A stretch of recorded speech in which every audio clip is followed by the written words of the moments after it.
I don't know if you know this, but it has been 5 years since Ben and I bought this house. What? I know, crazy, right? With that being said, I felt like it was time to make a video showing the whole renovation process from start to finish. It's been a journey and there's still a couple little things left to do, like some closets, but other than that, everything's been given some love. You may have seen some of these projects if you've ever visited my channel before, but now it's all going to be in one little video. How very. I guess we'll start in the living room because that's where we are, so let's get right into it. This room honestly wasn't too bad. There was a bunch of screws and wall damage, so I patched all those holes and sanded it smooth. Once all that was cleaned up, I caulked everything and got to work on getting rid of that gray-blue paint color. I used a bright white called Chantilly Lace by Benjamin Moore for the walls and the trim. It made it feel so much brighter in there. I also gave the vent covers a fresh coat of paint as well, and struggled a bit with getting the intake vents back in after cleaning them. Then it was time to put the room back together. First was the records, then the vintage pendant light I found on Etsy, and some new window shades to finish it off.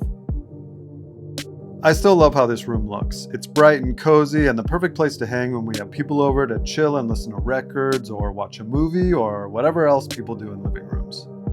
In a perfect world, it would be a little bit bigger, but it's perfect enough for Ben and I. From there, I started on the entryway. It's a small space, but it definitely needed some love. Again, I took out all the screws, patched some holes and sanded. Then I taped it off and painted it that same white Chantilly lace white to brighten it up. Same thing for the trim. We were watching Ben's parents' dog Wally while I was doing this part, so he was making sure I did everything right. And there it is, all freshened up. The pops of color make this room fun with the Trisha Anderson rug and framed piece on the wall. I also added a few of my friendette sculptures on the shelf I built for even more color. The kitchen was a big job. It had this brick facade on the wall and as a backsplash.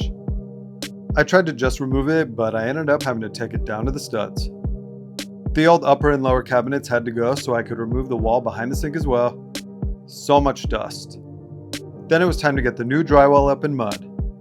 I probably spent too much time mudding these corners, but I wanted them to be perfect.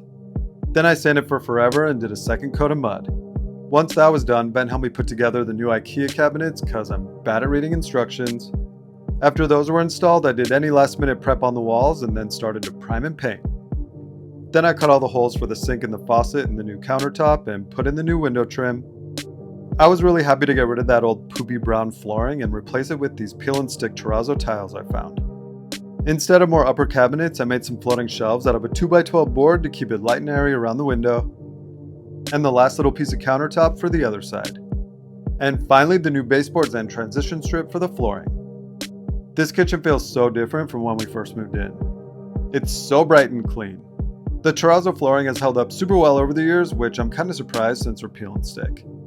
I also have a separate video where I installed the tile backsplash. I'll link that in the description box if you want to check it out.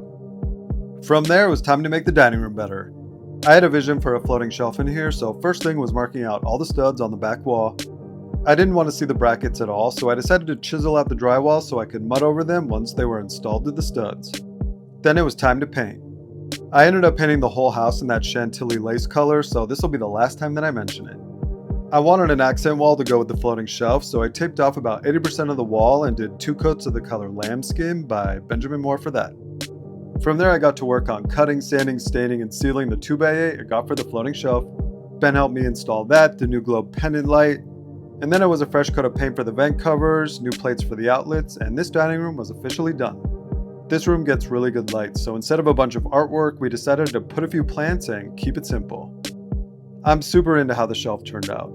We call that plant Rapunzel because she loves to get long. Then it was time to start on the hallway. That light literally disintegrated in my hand once I took it down. The accordion door to the stairwell also really needed to go. Then I patched and sanded down everything and gave it 2 coats of primer and 2 coats of paint. I also painted the closet door and of course the trim. But the star of the show here was the ceiling. I used the color noir in a matte finish. It's definitely a vibe since this little area is at the heart of the house that connects the upstairs to the bedrooms and the bathroom. So I felt like the black added some drama and tied all the black accents together throughout the house. Next up was the guest room. I was pumped to brighten this space up and get rid of that dark blue color.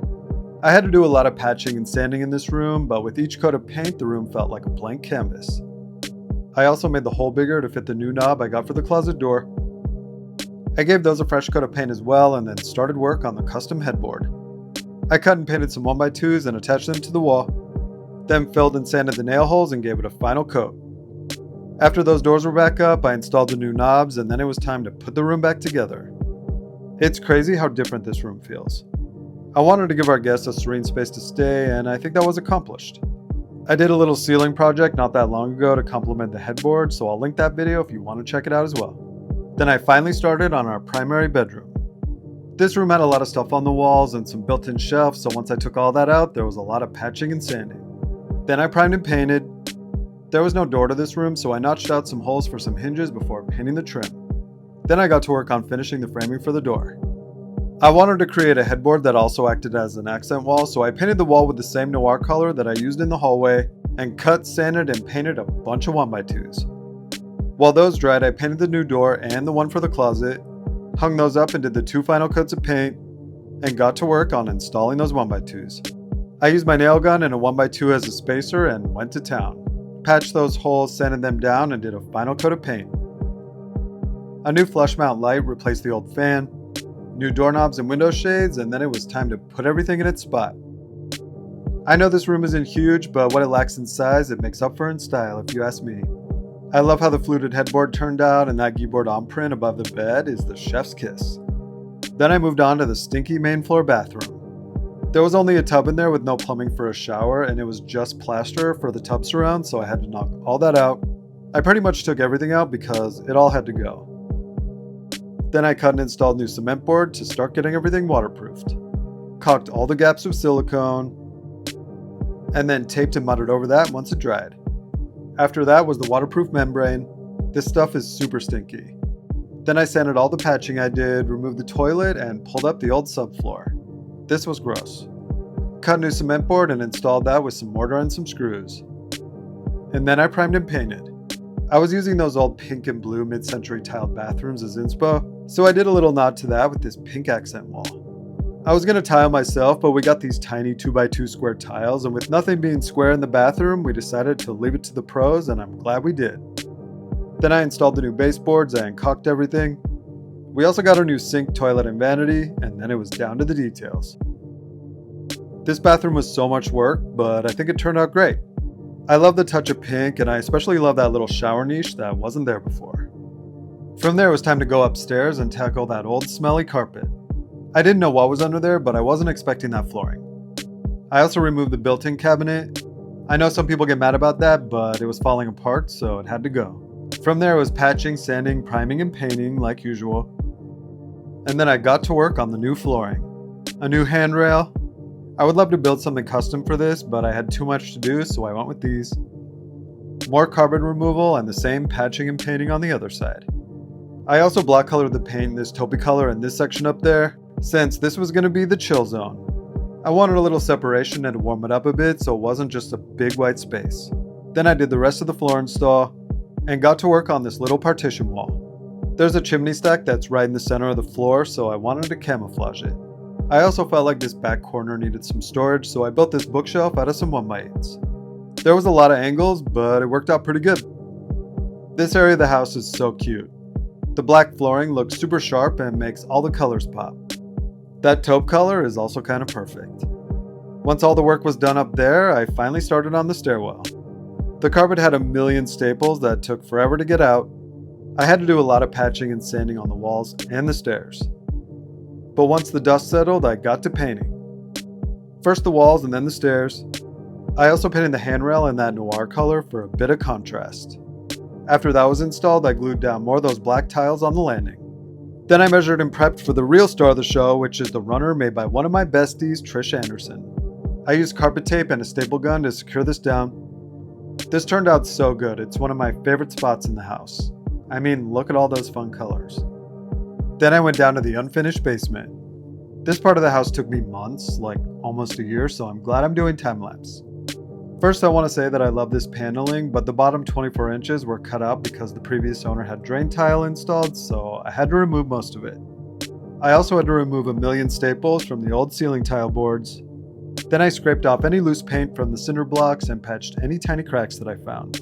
Once that cured, I did 2 coats of Drylock by Behr, and then it was time to insulate. I put in 2 layers of 3/4 inch foam board to help keep it warm down there. I also taped up all the seams to keep out any drafts. I hired the pros to do the framing so I could focus on the drywall. I was nervous about doing it with the drain tile and the foundation and didn't want to mess that up. Some things you gotta just leave to the professionals. Drywalling was a big enough task on its own, so I was happy to let someone else do some of the work. We wanted an electric fireplace down here, so it was fun to start to see it come together. Then it was a lot of mudding and sanding. After that, I primed and painted.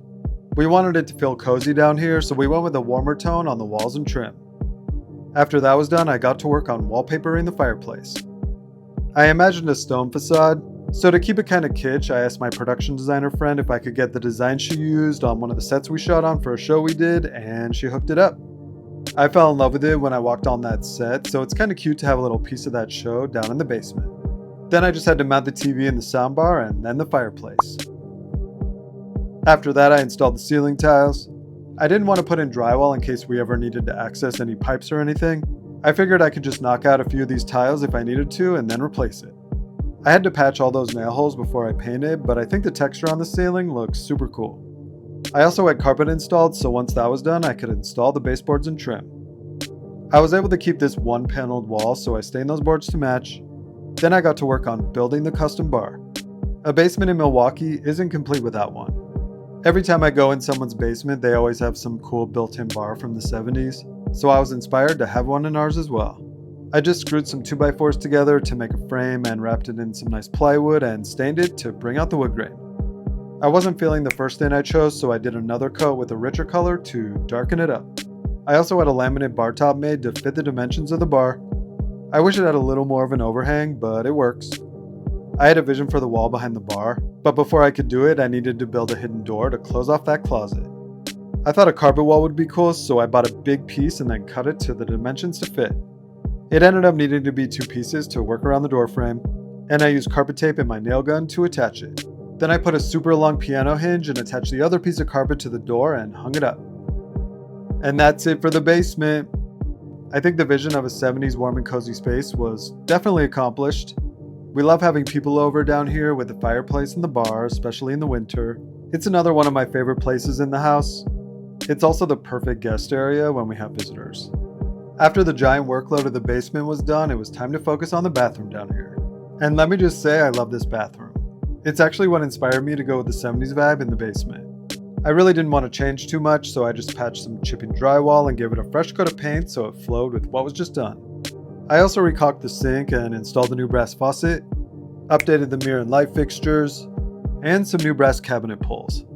So yeah, nothing crazy, but those little updates made it feel fresh and clean and a little more contemporary, but still very 70s.